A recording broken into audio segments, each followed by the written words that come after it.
Hey, I'm Guy. I'm John. It's our YouTube channel. Subscribe to it and give this video a like. We appreciate it.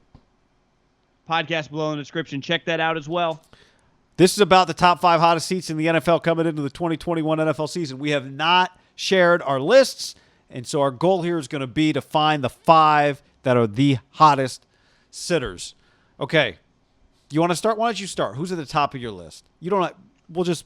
I'm torn. I initially wrote down Cliff Kingsbury, but I probably, after writing down the list of names, I wouldn't have him one.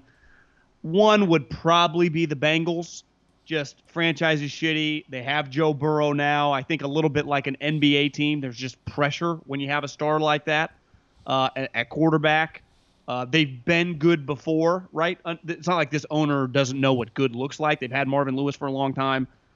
I would imagine Zach Taylor's pretty cheap too, so his buyout, it's not like he's a $10 million coach. He would probably be – I doubt he would get fired in the middle of the season, but I could see him being if they don't – 7 wins in a division that's loaded, I think he's in trouble. Yeah, this is year 3 now. So year 3 of an NFL tenure, even though last year was Joe Burrow year 1 and Joe Burrow got hurt, right? Mm-hmm. It's still you're in a spot for a couple of years. It's not basketball coach level struggle, but it's 3 years in the NFL as no one starts going, well, he didn't have enough time if it was 3 years. They don't care. It's interesting. My number 1 guy was Mike McCarthy in Dallas. Now, maybe that's more a personal list for me. We saw it a few years ago. Well, I guess it was a long time ago.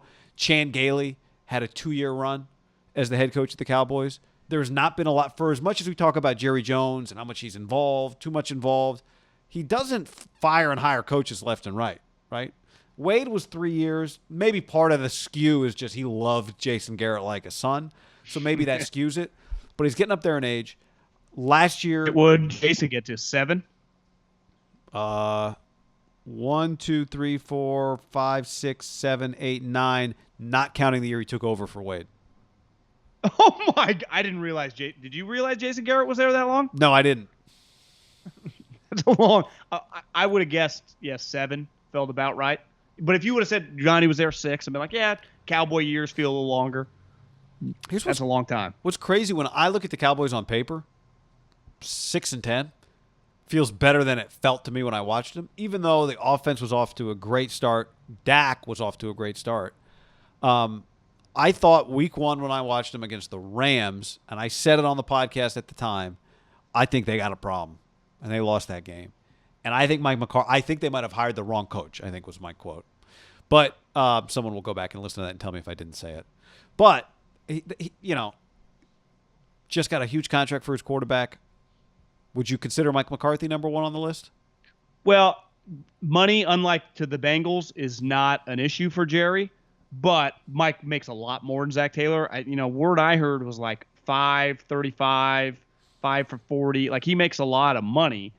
Though I'd say anything under 500, 8-8 is no longer an option, right? I'd say 8-9 or worse is a royal disaster for the Cowboys. Now, if he's 8-9 and because of the division wins the division and makes the playoffs, might buy him another year. But I think if he misses the playoffs, and I think if you say he misses the playoffs in the NFC East, that could easily be 7-10. 7-10 if he's so back-to-back years, 6-10, 7-10. I think Cowboy fans, like you said, we've seen enough. He now has 4 straight years of being shitty. Our team's our team, right? It's not like, well, he got to pick his own quarterback. No, Dak's here. I'd say if he goes 7-10 or worse, he'll get fired. Okay, and it would be the right move, right? I think you could justify 7-10. Let's say 7-10 were to win the division. Remember, 7-9 won it last year for the football team. I think he'd still be in trouble. Who's up next on your list? You got 2. Listen, he's you're taking my guy. I do think he's got a lifeline that he can play with Fields if he looks dynamic under Matt Nagy, the offensive guy. Who was a big reason I think they pulled the trigger on him. He has a unique kind of parachute that I think some other guys in this list, like Mike, doesn't have a move. Zach Taylor doesn't have a move. I'll get into Zimmer here, and Zimmer doesn't have a move. He doesn't move, right? They could just maybe give him one more year. Let's just see this out with our young quarterback, a young coach, right? But he could also misplay it, right? He's already gone on record. Andy's the guy. So I just got to be careful with your words, Matt. I think though I've heard from the ground floor, other coaches, not even him, Andy was really good in spring. I think Andy was awesome in spring. But Andy's a good spring quarterback. How's he going to be if you and I are sitting there on our couch watching those shitty preseason games and Fields looks dramatically better than Andy Dalton? Because it's going to happen with one of these young quarterbacks. There ain't a soul in Chicago that's going to want to watch Andy Dalton take a snap. For sure. But once the games count. Here's the beauty with him. Unlike Kyle Shanahan, who selects the players, Matt Nagy doesn't select the players. Like, now look, if Jimmy Garoppolo wins a bunch of games, no one will be talking about whether or not Trey Lance is great yet. That can wait. I'm with you. If Andy Dalton looks good, great. Win games with Andy Dalton. If not, I think the lifeline that you referenced is, if Justin Fields looks really good, but is a rookie, which means, you're not ready to go to the playoffs yet, that can extend Matt Nagy's career without question as the head coach of the Bears. So he's hot seat, John. What does part of my take like to say? He could also be cool thrown if it turns out his quarterback is good. Last time I checked, he's never had a losing season. No, you're right. So, he's on a unique hot seat. And it's not like he's taken over some winning franchise. No.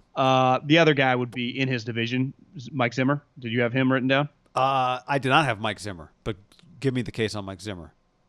Well, they missed the playoffs last year. He's just a kind of an old curmudgeon. Again, an old curmudgeon. So I think guys like that wear on you. His defense was terrible. He has nothing to do with the offense. So if they get into a situation again where it's an offensive league, the defense stinks, and Cousins and that group's rolling, well, you go, well, Mike has nothing to do with this. Like, he's the head coach / defensive coordinator. He calls defensive plays. Like, that's kind of his baby, right? He's like, him and Arians were the same. Old guys that got hired late in their life. The difference, Arians passed it off to his dude Leftwich. Zimmer, that's still his thing. Like, he's a double A gap blitz, like super aggressive, which is fun to watch when it's humming. Last year it was not humming. And I think they're going to go, we have a good team, right? I mean, there are teams like the Bengals, they're flawed. We're going to get, I'm sure, Arizona, they got some flaws. Minnesota goes, we've been rattling off playoffs under Zimmer. And it's one of those where, did you peak and now are you trending the wrong way? I do think there's pressure on him to, there's seven spots. Can he just makes a seventh? All good. And they're a high level, like they feel very just consistent, well-run operation, right? Had much more success, let's say, than the Bears or even the Cowboys, just consistently going to the playoffs every year.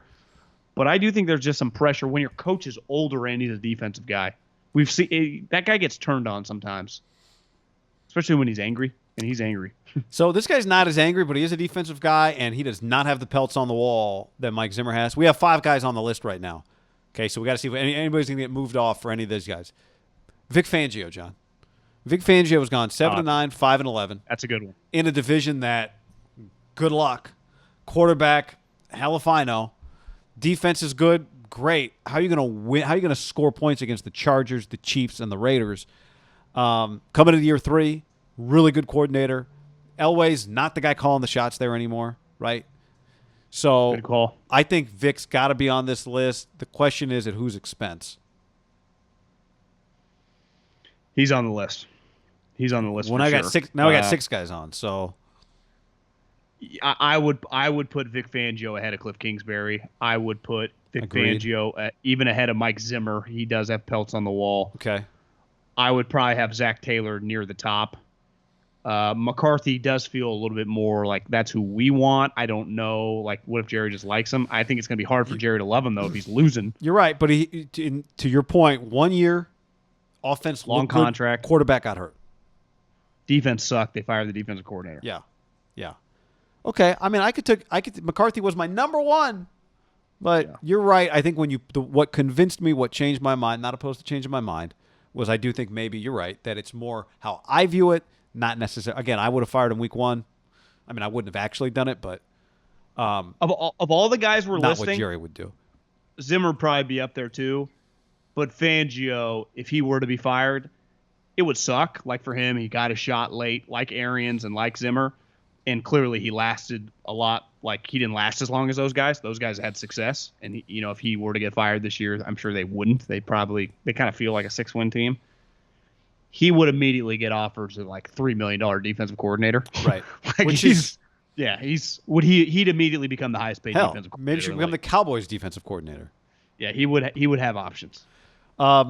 Should Jason Garrett be on the list? I mean, I know we're going head coaches, but a couple other guys. Jason Garrett was one I thought of. Todd Downing. This is his second shot at being a coordinator, replacing Arthur Smith. It looked really good last year. Not a lot of margin for error with the Colts in terms of winning the division. Should be able to make the playoffs. I do not think we can put I'd Dave. even tell you to pump the brakes, guy. I think we could do a completely different segment on coordinators. Oh, because okay. I think you bring up two names that are quick take on Downing. The pressure is immense on that guy taking over for who he's taking over for. Yeah. That's not an easy job. Okay, we'll stay to coordinators, and I'll add one other name on here, that David Culley. I don't even know if that counts as a hot seat, right? I mean, it's just a bad situation for everybody, and who the hell knows what's going to happen. You get offered an NFL head coaching job, you sure as hell take it, but who knows what it looks like in a year.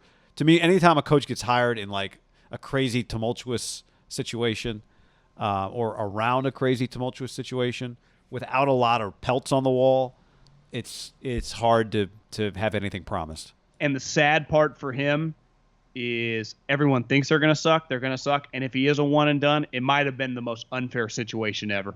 All right, so let's finalize this list. Zach Taylor, Matt Nagy, Vic Fangio. I think you make a great case for Zimmer, just given some of the personality stuff. I think you said throw Cliff off, but I think just given that we're coming with 5, year 3, I'm with you. We can put Cliff ahead of Mike McCarthy on this list. Because think about it. We have Zach Taylor with Burrow in year 2 and coming off a major knee injury. This guy's had 2. I mean, I guess he was banged up, but this is 3 straight years. The guy hasn't missed a game in his quarterback. Like, the pressure, can you imagine if they win 6 games with the money they spent on some of the older veterans? It could be blowout city for that place. Yeah. Cliff and Kime. All right, that's our list.